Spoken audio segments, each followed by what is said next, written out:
अभी कल exit poll आए हैं, मेरे से लिखवा लो, सारे एग्जिट पोल फर्जी हैं, बिल्कुल फर्जी हैं। एक एग्जिट पोल वाले ने राजस्थान में टोटल 25 सीट है, उसमें 25 में से 33 दे दिए उन्होंने बीजेपी को।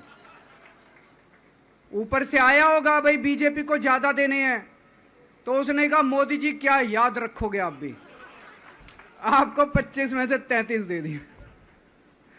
तो पूरा का पूरा फर्जी है, पूरा एग्जिट पोल फर्जी है। लेकिन असली मुद्दा यह है, इनको गिनती से 3 दिन पहले फर्जी एग्जिट पोल कराने की क्या जरूरत थी, यह समझने वाली बात है। मेरे को भी समझ नहीं आया, कई सारे लोगों की कई सारी बातें चल रही हैं। एक ये चल रहा है कि इन्होंने मशीनों का घोटाला कर दिया, लेकिन मैंने संदीप पाठक को भी बोला है और मैं सारे इंडिया गठबंधन की पार्टियों को बोलना चाहता हूं, अपने अपने काउंटिंग एजेंट को बोल दो पूरी तरह से सतर्क रहे। आखिरी तक अगर हार भी रहे हैं तब भी उठ के ना आए। कई बार क्या होता है, 1 राउंड में, 2 राउंड में, 3 राउंड में हार गए तो उठ के चले जाते हैं। उठ के नहीं जाना, सबसे लास्ट में रैंडम जितने बूथ होते हैं, ईवीएम मशीन होती है, उसकी पर्चियां पड़ती हैं। उन पर्चियों में से 5% पर्चियां उठाई जाती हैं। उन 5% ईवीएम की मैचिंग वीवीपैट की स्लिप से कराई जाती है। वीवीपैट पे जो स्लिप है उसकी काउंटिंग होती है, जैसे बैलेट पेपर की काउंटिंग होती थी, और उसकी काउंटिंग और ईवीएम की चेकिंग होती है दोनों की। एक भी मशीन अगर मैच ना करे तो वहां चुनाव रद्द कर दिया जाता है। तो अगर आपने ये चेकिंग कर ली वहां पे, तो इसका मतलब फिर ईवीएम का घोटाला हम बचा सकते हैं। फिर ईवीएम के घोटाला अगर कर रखा इन्होंने तो हम उसको एक्सपोज कर सकते हैं। तो सब लोगों ने लास्ट तक रुक के, आपका कैंडिडेट हार भी रहा है तब भी आखिरी तक रुक के आपको ये ईवीएम की चेकिंग करा के आनी है, ईवीएम और वीवीपैट की मैचिंग करा के आनी है।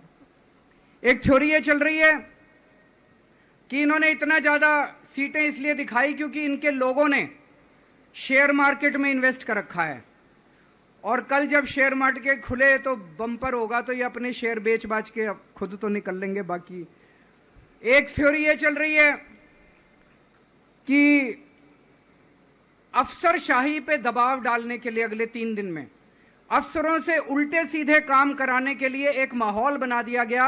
भाई आ तो हम ही रहे हैं, तो हमारी बात मानो, उल्टे सीधे काम करो, काउंटिंग में गड़बड़ कराएंगे, सब कुछ करेंगे।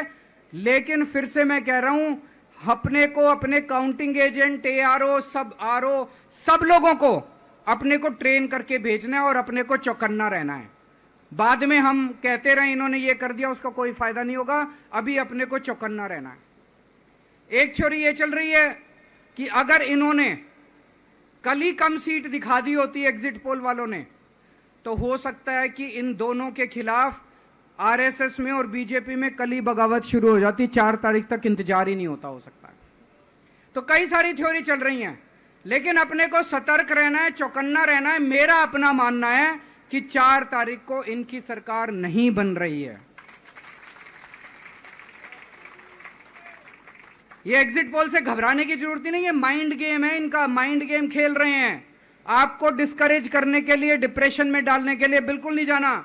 आप उससे जाओ कि आप जीत रहे हो, आप अपने उस कॉन्फिडेंस से जाओ कि आप जीत रहे हो, और आखिरी तक आपको बैठे रहना है, किसी भी हालत में बैठे रहना है आपको। हमें हर एक को लड़ना पड़ेगा। ये चुनाव किसी पार्टी का या किसी नेता विशेष का नहीं है। ये चुनाव इस देश को बचाने के लिए है, इस देश में जनतंत्र को बचाने के लिए है। जिसके लिए भगत सिंह, गांधी जी सब लोग लड़े थे, वही माहौल आज है। जिस तरह से हमने अंग्रेजों को हटाया था, आज इस सत्ता को अपने को हटाना है। तो मैं सभी, आप सब लोगों का, सभी साथियों का बहुत बहुत शुक्रिया अदा करना चाहता हूं। बहुत साथ मिला आप लोगों का इन 21 दिनों में। अब जब भी मैं